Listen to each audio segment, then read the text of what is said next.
રાજકોટના જેતપુરમાં ગમખ્વાર અકસ્માતમાં યુવકનું મોત થયું છે। જેતપુર રબારિકા રોડ પર બાઇક ચાલકને ટેન્કર ચાલકે અડફેટે લીધો અને સ્થળ પર જ યુવકનું મોત થયું છે। હરિપર ગામના 26 વર્ષીય યુવક સંજય મકવાણાનું મોત થતા પરિવાર શોકમગ્ન છે। તો અકસ્માત સર્જાતા લોકોના ટોળા એકઠા થયા અને મૃતકના મૃતદેહને જેતપુર સરકારી પોલીસ હોસ્પિટલ પીએમ અર્થે ખસેડવામાં આવ્યો છે। સરકારી હોસ્પિટલે અને અકસ્માત સર્જી ટેન્કર ચાલક નાસી છૂટ્યો છે અને પોલીસે તપાસ હાથ ધરી છે।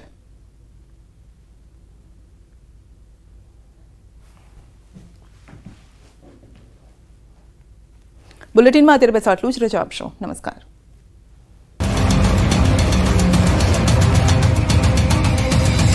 પાણી પીયા।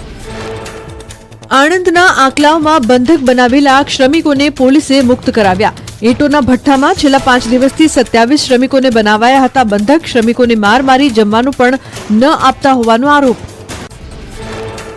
ઉત્તરાખંડના પિથોરાગઢમાં સેનાની ભરતી દરમિયાન નાસભાગ 20,000થી વધુ યુવાનો ઉમટતા અરાજકતા। સૈન્ય ભરતીમાં ભાગ લેવા યુવાનો ગેટ તોડીને આવતા પોલીસે હળવા બળનો પ્રયોગ કર્યો। પિથોરાગઢમાં ચાલી રહી છે ભારતીય સેનાની ટેરિટોરિયલ આર્મી ભરતીમાં સામેલ થવા માટે જીવના જોખમે મુસાફરી કરી યુવાનો પહોંચ્યા પિથોરાગઢ। એકસાથે ઉમટેલા વિદ્યાર્થીઓને જોઈને વહીવટીતંત્રમાં પણ મચી હતી ભાગદોડ। રાજસ્થાનના ઝુંઝુનુમાં ભેજાબાજોએ કરી ઠગાઈ। એટીએમમાંથી પૈસા ઉપાડવા ગયેલા યુવકને વાતોમાં ઉલઝાવી તસ્કરોએ એટીએમ કાર્ડ બદલી નાખ્યું। યુવકોએ એટીએમની બદલી કરી 50,000ની કરી ઉચાપત। સીસીટીવીના આધારે પોલીસે તપાસ હાથ ધરી। રાજકોટ દોશી હોસ્પિટલ નજીકથી સ્કૂટરની ડેકીમાંથી લાખોની ઉઠાંતરી। સ્કૂટરની ડેકી તોડીને શખ્સે 3 લાખ રૂપિયાની કરી ઉઠાંતરી। એક્ટિવા પર આવેલા 2 શખ્સોએ આપ્યો ચોરીને અંજામ। સમગ્ર ઘટનાના સીસીટીવી ફૂટેજ આવ્યા સામે। હિમાચલ પ્રદેશના શિમલામાં પ્રવાસીઓનો ધસારો। મોટી સંખ્યામાં પ્રવાસીઓ ઉમટી પડતા હોટલોના ભાવમાં 40થી 70% વધારો। લોકોએ શિમલામાં વિવિધ સ્થળોની મુલાકાત લઈ કુદરતી સાનિધ્યનો લહાવો માણ્યો। ભાવનગરમાં રખડતા ઢોરનો આતંક। રખડતા ઢોરે ભાજપના માજી મેયરને અડફેટે લીધા। રૂપાણી સર્કલ પાસે મેહુલભાઈ વડોદરિયાને રખડતા ઢોરે અડફેટે લેતા ખાનગી હોસ્પિટલ ખસેડાયા। ઢોરનો આતંક દૂર કરવા ક્યારે પગલાં લેવાશે તે અંગે સવાલ ઉઠ્યા। ભાવનગરમાં રખડતા ઢોરનો ત્રાસ વધ્યો। ફૂડ પેટ્રોલિંગ કરવા આવેલ પોલીસ જવાનોના કાફલા સાથે રખડતા ઢોર પણ જોડાયા। શહેરી વિસ્તારોમાં રખડતા ઢોરને દૂર કરી પોલીસ કાફલાને જવાની ફરજ પડી। વડોદરામાં સતત 3જા દિવસે મેગા ડિમોલેશન। ન્યાય મંદિરની આસપાસથી ગેરકાયદેસર દબાણો હટાવાયા। પોલીસ બંદોબસ્તની સાથે વીએમસીના બુલડોઝરે સપાટો બોલાવ્યો। વડોદરામાં સંવેદનશીલ વિસ્તારોમાં પોલીસ કાફલા સાથે દબાણ હટાવવાની કામગીરી તેજ। ડીસીપી લીના પાટીલે શેરી ગલીઓમાં ઘૂસીને લારી ગલ્લા કર્યા જપ્ત। દબાણ શાખાની કાર્યવાહીથી વેપારીઓમાં ફફડા। સુરતમાં લોહીની અછતની વચ્ચે બ્લડ સેમ્પલ રઝળતા જોવા મળ્યા। બારડોલીના ભામૈયા ગામે અંદાજે 700થી 800 બ્લડ સેમ્પલ કોથળો ભરીને ફેંકી દીધેલી હાલતમાં જોવા મળ્યા। કોંગ્રેસના આગેવાનને ઉચ્ચ અધિકારી તેમજ પોલીસ વિભાગને કરી હતી જાણ। સુરતમાં સંમેલનના નામે ધર્મ પરિવર્તન થયું હોવાનો આક્ષેપ। પાલ ગ્રીન સિટી સોસાયટીના ક્લબ હાઉસમાં શાલોમ સંમેલનને લઈને સ્થાનિકોનો વિરોધ। વડોદરાની એક બસ અને 10 કારમાં આવ્યા હતા લોકો। સંમેલનમાં બિરયાની પીરસાતી જોઈને લોકો ભડક્યા। જામનગર ઈ કેવાયસીને લઈને લોકોને પારાવાર મુશ્કેલી। દરરોજના માત્ર 20 ટોકન લેવાતા હોવાથી અરજદારો પરેશાન। સિવિક સેન્ટરમાં ઈ કેવાયસી માટે વહેલી સવારથી લોકો કતારમાં। પ્રશાસન દ્વારા વધુ વ્યવસ્થા ઊભી કરવાની માંગ। કેવાયસીમાં થતી સમસ્યાને લઈને સુરતમાં વિરોધનો વંટોળ। કોંગ્રેસના કાર્યકરોએ અધિકારીઓ પર નકલી નોટ ઉડાવીને વિરોધ નોંધાવ્યો। અલગ અલગ જગ્યાએ પોલીસે કોંગ્રેસ કાર્યકરોની કરી અટકાયત। સુરતમાં કેવાયસી મામલે કોંગ્રેસનો હલ્લાબોલ। રાશન કાર્ડમાં કેવાયસીને લઈને લોકોને હેરાનગતિ થતી હોવાથી કોંગ્રેસે કર્યો વિરોધ। પોલીસે વિરોધ કરતા કોંગ્રેસ કાર્યકર્તાઓની અટકાયત કરી। સ્માર્ટ સિટી વડોદરાનો વિકાસ ગૂંચવાયો। લાલકોટને મ્યુઝિયમ તરીકે વિકસાવવાનું કામ ટલ્લે ચડ્યું। સ્થાયી સમિતિએ કામ મુલતવી રાખ્યું। કહ્યું મ્યુઝિયમ બનાવવાનું હોય તો આગવી ગ્રાન્ટ લાવો। કલાનગરી ભાવનગરમાં યશવંતરાય નાટ્યગૃહ બંધ હાલતમાં। ફાયર સેફટીની 9 લાખ રૂપિયા ગ્રાન્ટ મંજૂર થઈ અને 4 મહિના બાદ પણ નાટ્યગૃહ ફરીથી નથી કરવામાં આવ્યું શરૂ। પીડબ્લ્યુડીના અધિકારીઓની બેદરકારીના કારણે કલાકારો સુવિધાથી વંચિત હોવાનું।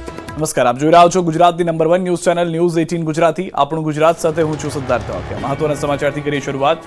સોમનાથ મહાદેવના સાનિધ્યમાં ભાજપની ત્રિદિવસીય ચિંતન શિબિરનો પ્રારંભ થયો। શિબિર પહેલા મુખ્યમંત્રીએ સોમનાથ મહાદેવના દર્શન કર્યા। સોમનાથમાં રાજ્ય સરકારની 11 ચિંતન શિબિરનો પ્રારંભ થયો. મુખ્યમંત્રી ભૂપેન્દ્ર પટેલ પણ ચિંતન શિબિરમાં ભાગ લેવા સોમનાથ પહોંચ્યા હતા. શિબિર પહેલા મુખ્યમંત્રી ભૂપેન્દ્ર પટેલે પ્રથમ જ્યોતિર્લિંગ સોમનાથ મહાદેવના દર્શન કર્યા. સોમનાથના ટ્રસ્ટી જે.ડી. પરમાર અને ટ્રસ્ટના સચિવ યોગેન્દ્રભાઈ દેસાઈ મુખ્યમંત્રીનું પુષ્પગુચ્છથી સ્વાગત અભિવાદન કર્યું. સીએમએ સોમનાથ મહાદેવના દર્શન કરી ગંગાજળ અભિષેક કર્યો. સાથે જ મહાદેવને પૂજા સામગ્રી અને પુષ્પમાળા અર્પણ કરી. મુખ્યમંત્રી સાથે પ્રવાસન મંત્રી મુળુભાઈ બેરાએ પણ સોમેશ્વર પૂજા કરી. 3 દિવસ ચાલનારી ચિંતન શિબિરનો સીએમ ભૂપેન્દ્ર પટેલના હસ્તે પ્રારંભ કરાયો. ચિંતન શિબિરમાં મંત્રીમંડળના સભ્યો, વરિષ્ઠ સચિવ, જિલ્લા કલેક્ટર અને જિલ્લા વિકાસ અધિકારી પણ હાજર રહેશે. રાજ્યમાં રોજગારીની તક, ગ્રામ્ય સ્તરે આવકમાં વૃદ્ધિ, સરકારી યોજનાઓ, પ્રવાસન વિકાસમાં જિલ્લા અને સ્થાનિક સ્વરાજ્યની સંસ્થાઓમાં યોગદાનને લઈને સમીક્ષા થશે. સાથે જ એઆઈનો ઉપયોગથી ડેટા એનાલિસિસ કરવામાં આવશે.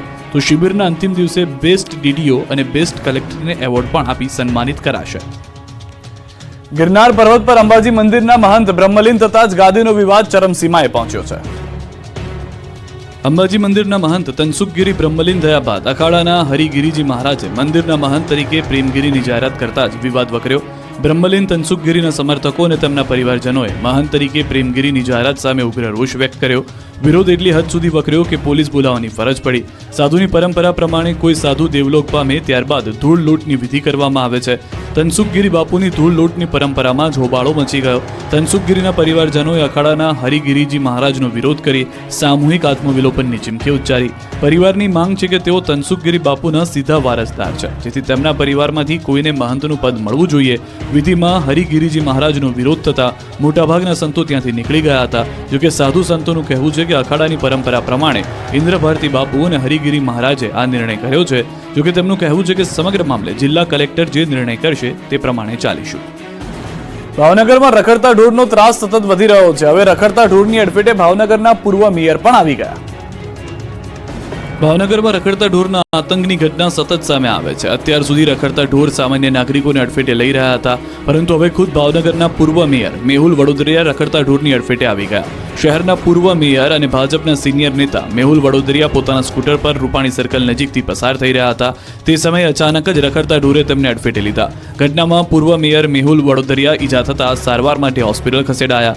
ભાવનગર શહેરના રસ્તાઓ પર રખડતા ઢોર અડીંગો જમાવીને બેઠા છે. છાશવારે સામાન્ય નાગરિકો રખડતા ઢોરનો ભોગ બને છે. વાહન ચાલકો પણ રખડતા ઢોરના કારણે પરેશાન છે અને હવે આ ઢોર નેતાઓને પણ પોતાની અડફેટે લઈ રહ્યા છે. ત્યારે સવાલ એ છે કે શું ભાવનગર મહાનગરપાલિકાનું તંત્ર જાગશે કે પછી હજી પણ તંત્ર ઘોર નિંદ્રામાં રહી આ પ્રકારની ઘટનાઓની રાહ જોતું રહેશે. સ્થાનિકો પણ તંત્રને વારંવાર રજૂઆત કરી રખડતા ઢોરના ત્રાસથી મુક્તિની માંગ કરી રહ્યા છે, પરંતુ તંત્ર શું પગલાં ભરે છે તે જોવું રહ્યું. તો ભાવનગરમાં ઢોરે પૂર્વ મેયરને તો અડફેટે લીધા, પરંતુ શહેર પોલીસની પણ રખડતા ઢોરને કડવો અનુભવ જોવા મળ્યો. ભાવનગર મનપા જાણે કે ઘોર નિંદ્રામાં છે. મોટી ઘટના વગર તંત્ર હરકતમાં આવતું નથી. શહેરમાં રખડતા ઢોર મુદ્દે અનેક વખત રજૂઆત કરાઈ છે. કેટલાય લોકોના જીવ ગયા છે, પરંતુ નિંબર તંત્રને જાણે કે લોકોની કોઈ પરવા ન હોય તેવું લાગે છે.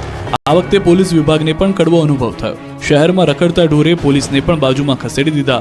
શહેરમાં વધતી ગુનાહિત પ્રવૃત્તિને ડામવા કેટલાક વિસ્તારમાં પોલીસ દ્વારા ફૂટ પેટ્રોલિંગ કર્યું. શું પોલીસ ફૂટ પેટ્રોલિંગ કરે તે પહેલા રખડતા ઢોર પર કાફલામાં જોડાઈ ગયા તે સવાલ પણ ઊભો થયો.